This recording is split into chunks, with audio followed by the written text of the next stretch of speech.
encore. Mais on ne va pas détailler ce sujet aujourd'hui. On va un peu parler, on va rester dans notre sujet focus. Comme je disais, notre congrégation, nous avons plutôt une vision selon laquelle nous, on essaye de cloner les êtres humains. De prendre un être humain, à base de cet être humain, on vérifie la structure de ces atomes. On vérifie, on essaye, grâce à l'intelligence artificielle, on fabrique un algorithme.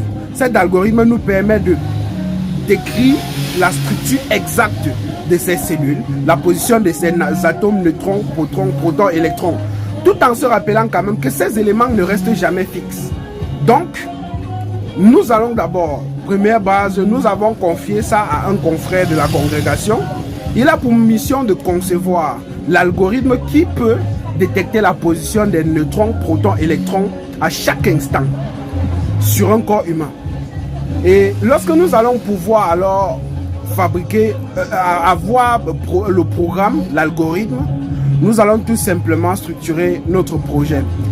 Et comme je disais tantôt, je vais résumer parce que pour ceux qui suivent la congrégation, ils savent comment tout se passe, ils ont déjà compris, ils sont déjà dans le sujet, ils comprennent vite. Mais je vais résumer pour vous quand même. Nous avons mis sur pied cette stratégie parce que nous avons constaté que si on est capable d'avoir la structure, l'algorithme exact des positions des neutrons, protons, électrons, on pourra, grâce à ces positions-là, récupérer les neutrons, protons, électrons dans l'espace. Ces éléments dans l'espace, isoler ces éléments au laboratoire, prendre la machine qui sera capable de copier le code de l'algorithme qui a déjà été préfabriqué et prendre l'image d'un être humain, reproduire cet être humain de l'autre côté.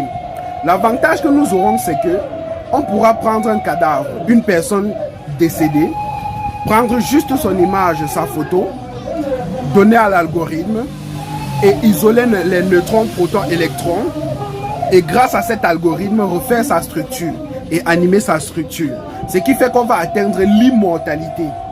Ceci, comme je vous dis, vous allez constater, vous allez vous dire peut-être que c'est une blague, mais je vais développer prochainement. Je ne peux pas faire une vidéo très longue, c'est ennuyant pour vous, mais pour les scientifiques c'est très pertinent et nous sommes en train de travailler là-dessus.